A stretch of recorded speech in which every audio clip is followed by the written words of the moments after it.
On today's video, what I'd like to do is introduce some people to some e-bikes. There's a lot of people that want to get an e-bike. They're really not sure what to get.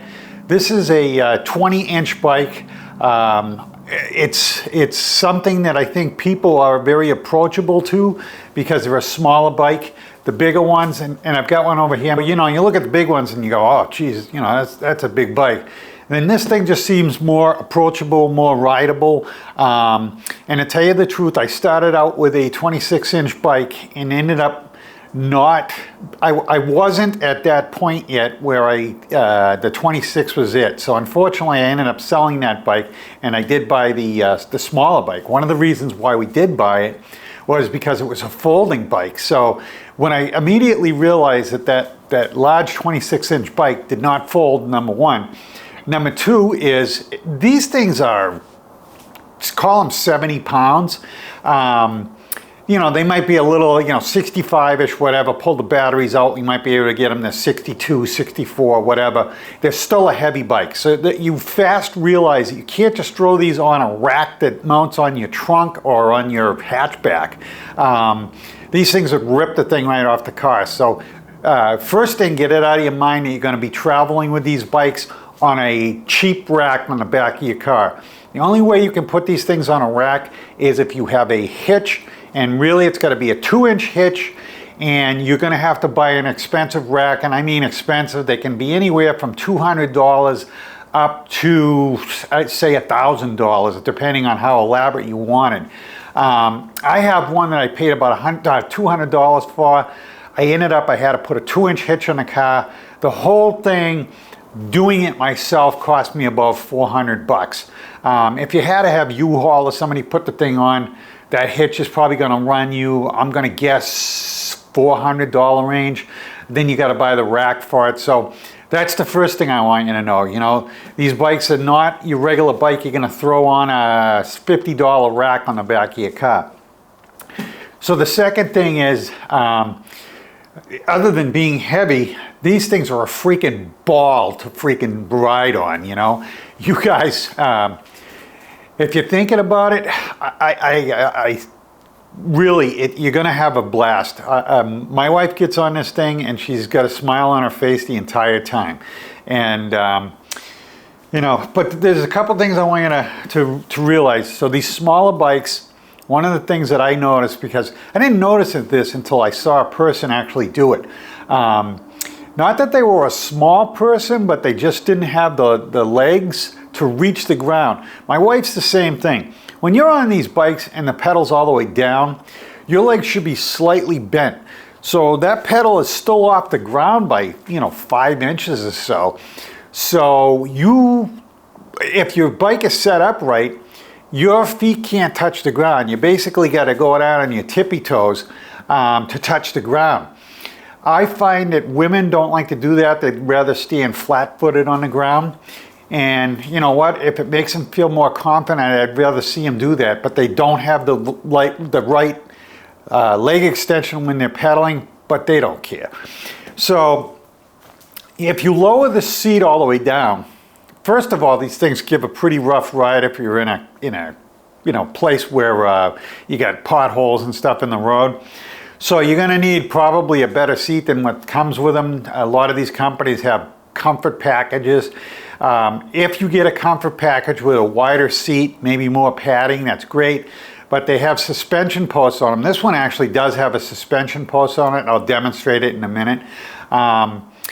So with the suspension post means the seat is not going to go as low as you know, you might need it. So be aware of that too.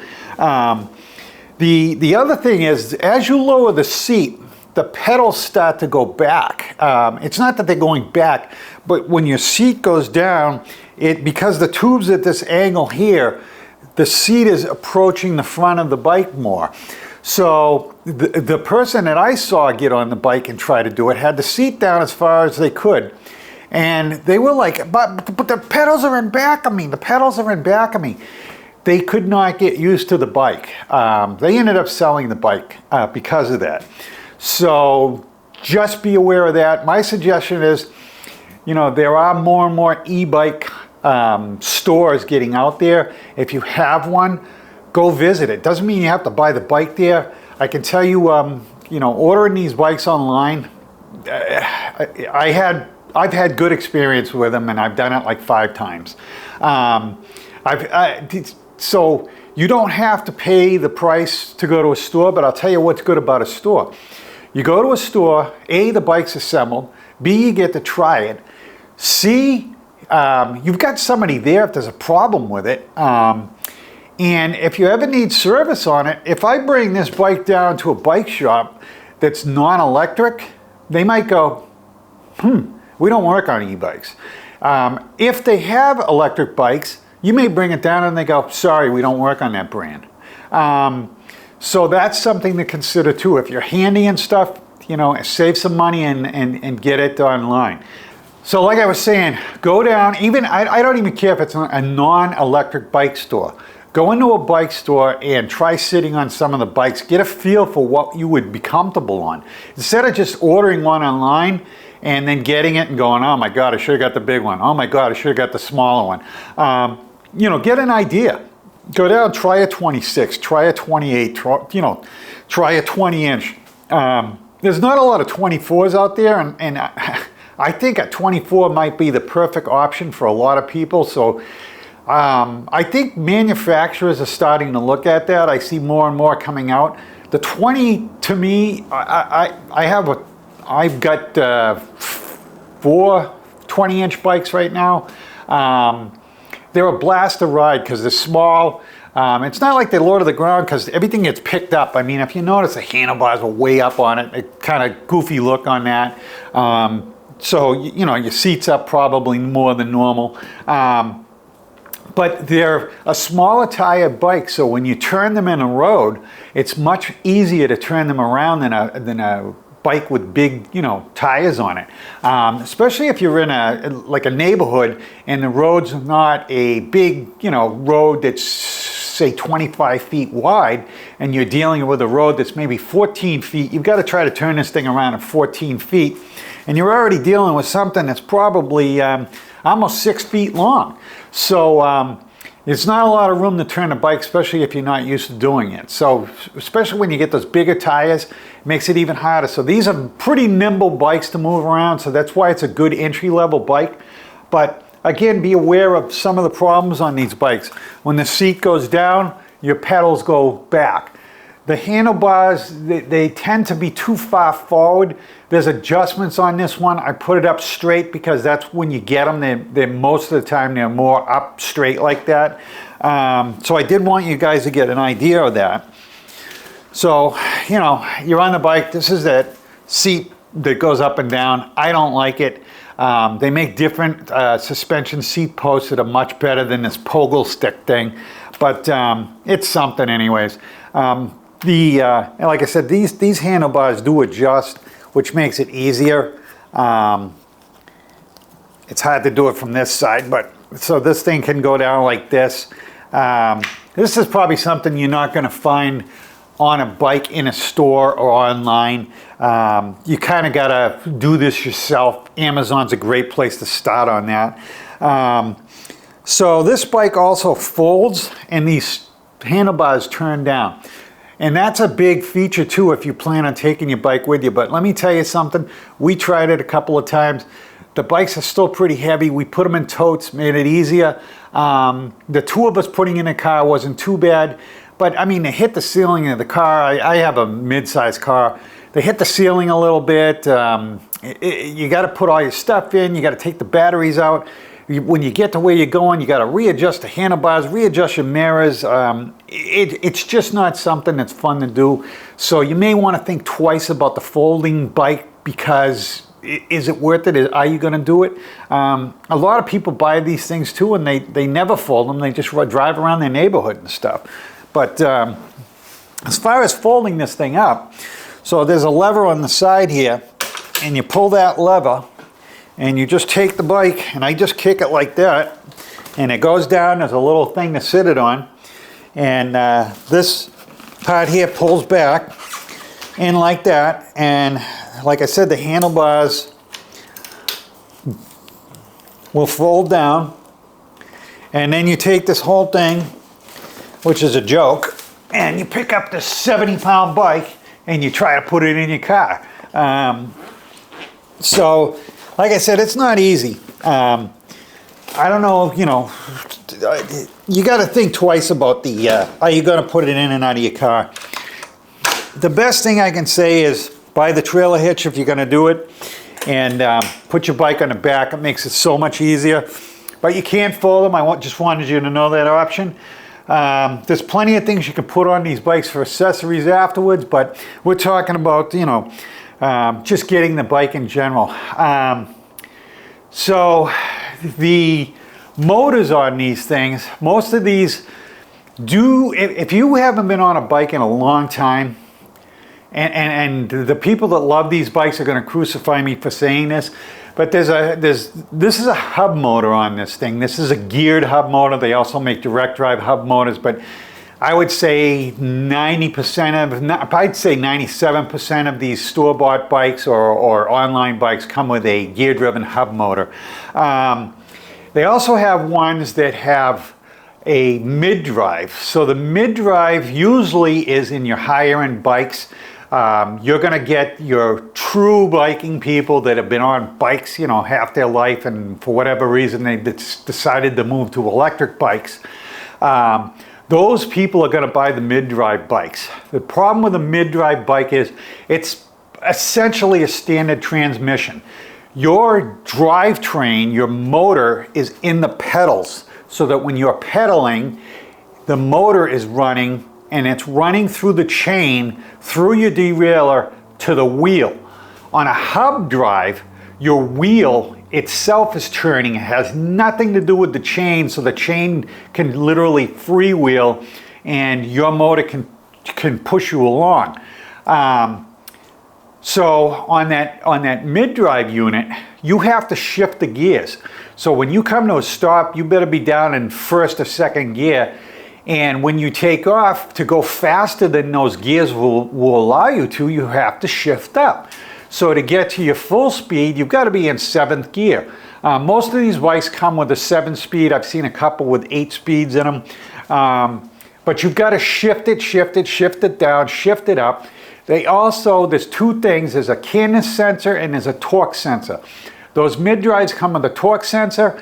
It senses the amount of torque you're putting into your feet, your effort that you're putting into the bike. If you're not putting much bike in, it's not giving much back.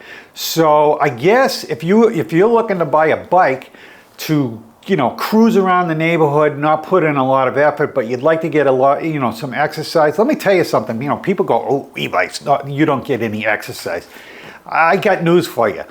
So I was about 100 pounds heavier a year ago than I am now. It's not because of the e-bike, don't get me wrong, but there's a lot of things why I've lost weight. But the e-bike is helping. I go out, I do a minimum of usually 20 miles on my e-bike. I wouldn't be doing 20 miles if I had to pedal it the whole way. I'd probably be doing 5 miles and headed home, you know.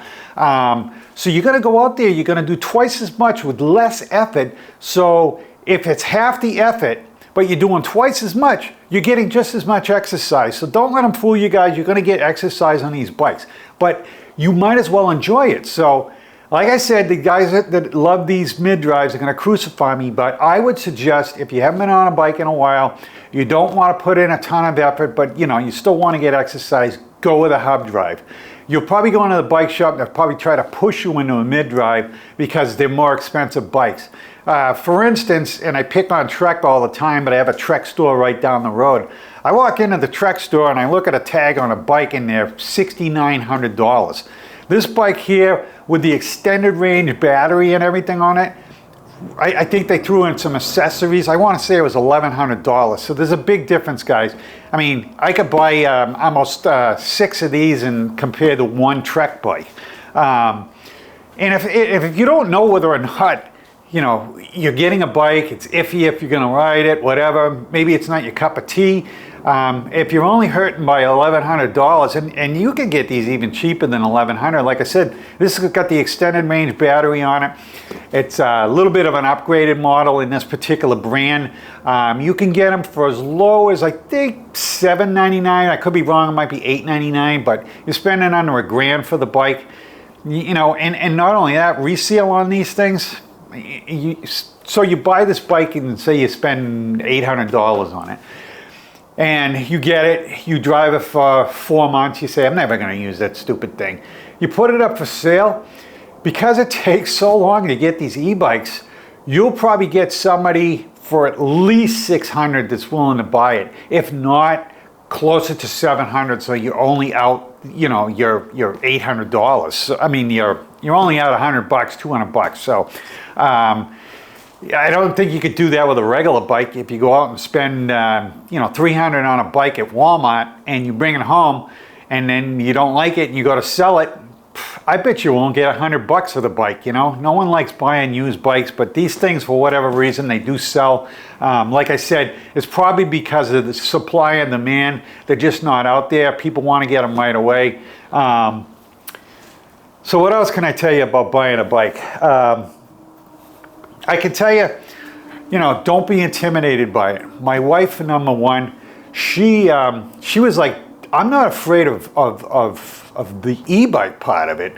She's got a motorcycle license. We haven't rode motorcycles in years, but she does have a motorcycle license. But she knows on a motorcycle, she can sit on a seat and hit the throttle and just go. What intimidated her was getting back on a bike. She probably hadn't been on a bike in 35 years. So, you know, balancing in the whole 9 yards. But, you know, they say once you've, you know, rode a bike, you'll remember it forever. And I believe that's true. She got on it, took to it right away. So the thing that I suggest doing when you get these bikes is forget about the pedals. If you haven't been on one in a while, get used to the throttle on them. Just, you know, hit the throttle. Go in so there's different levels. Go in a low level. Use the throttle, get used to that, then get used to pedaling. That's what I told my wife, that's what she did, and then she was pedaling around like crazy in no time. So, you know, like I said, you can drag your feet and use the throttle on this thing, so you're not worrying about falling over. And all of a sudden you put your feet up on the pedals and you start pedaling and, you know, away you go. Do not do this. If you're on that 14-foot wide road and you decide you want to go in the other direction, don't pedal through the corners. And what to do is to just pump your throttle a little bit. You know, just very comfortable. You know, on, until you're making around that corner. If you pedal thinking you're just going to pedal around that corner, what you don't realize is the motor says, oh, they're pedaling, so, you know, let's go, and it'll scare you. So to this day, I've been on, you know, I've got thousands of miles on these bikes now. I do not pedal in a corner. I use my throttle, like I said. Best thing I can tell you. So the other thing is you get a hub drive motor, you can forget about the gears, you can use the gears. If you are going to pedal, you're going to want to use the gears, but the gears have nothing to do with it. So if you end up finding yourself just wanting to cruise around on throttle, you can do it and you don't have to worry about the gears. There's a lot of people out there that could care less about the gears. The lower end bikes, just so you know, like that $800 bike I was talking, it has one gear. That's it. So you're never going to get faster than that pedaling. You're going to run out of pedal. So a lot of people that buy those bikes, they buy them just for the throttle. The only time I ever use my throttle is A, in a corner, so I'm lying, and B, at an intersection or something when I'm trying to take off. Rather than, you know, you're trying to cross a road and you're sitting on your bike waiting for all the cars to go by and you finally get a chance. Do you really want to try to pedal across that street with the pedals? What I do is I hit that throttle, get going, and then I start pedaling. So that's when I use the throttle. Other than that, I could care less that it's there. because these are, again, pedal assist. So when you're pedaling, your bike is the motor's coming on. And you can control that by the different passes, they call it. Pass 1, Pass 2, Pass 3, Pass 4, and Pass 5. This one's got 5. I got this green bike over here. It's got 7 levels. You can change it to 5. Most of these racks on these bikes are pretty solid. You could actually probably put a seat on this and put a you know, not an adult. I've seen adults on them, so they're pretty strong. But you know, you could put a child seat on them. I've got a cargo bike over there that I've seen 2 car seats on the back. They actually sell them, and they call them SUVs because you can put so much stuff on them. It's got a 400-pound capacity on it to carry, you know, the cargo. People are starting to use them now for delivery, stuff like that. I think e-bikes are going to take off like crazy, I think, in the future. So I don't know what else to tell you on this thing as far as buying a bike. You know, get online, research the different bikes. Hydraulic brakes, big plus. I'm not saying you have to have them. You only need hydraulic brakes if you're in a hilly area. And then you don't even need hydraulics if you're in a hilly area, but trust me, it'd be much better to have hydraulics. Hydraulic brakes are going to push up in the price range a little bit. This bike did not come with hydraulic brakes on it. It had cable pulls. It didn't really matter because I was getting this bike for my wife. I drive a lot faster. I drive a different style bike. I actually drive a bike very similar to this when I go out with her. But when I'm out by myself, I'm usually on a bike and I'm flying. So it came with cable pull brakes. This company, there was a lot of screeching of the brakes and people were upset with them making noise because they do screech. Most of the time I find that the cable pull brakes screech because people are not pulling on them hard enough. I've got so many hills in New Hampshire that I'm hitting the brakes hard. They're always clean. And like I said, they're hard. It's when you're, I don't know, Florida and you're going around and the streets are straight and you're barely putting your brakes on and they're glazing over, and that's when you get all the noise. So I never had the noise to worry about. But I can tell you that hydraulic brakes will stop you in almost half the distance of cable pull brakes. So if you do live in a hilly area or it's an option to get, you know, I would get the hydraulic brakes. The motor size on this, you know, some of them are smaller. They usually have 350 and up. You can get as high as a 750. We can get more than that, but the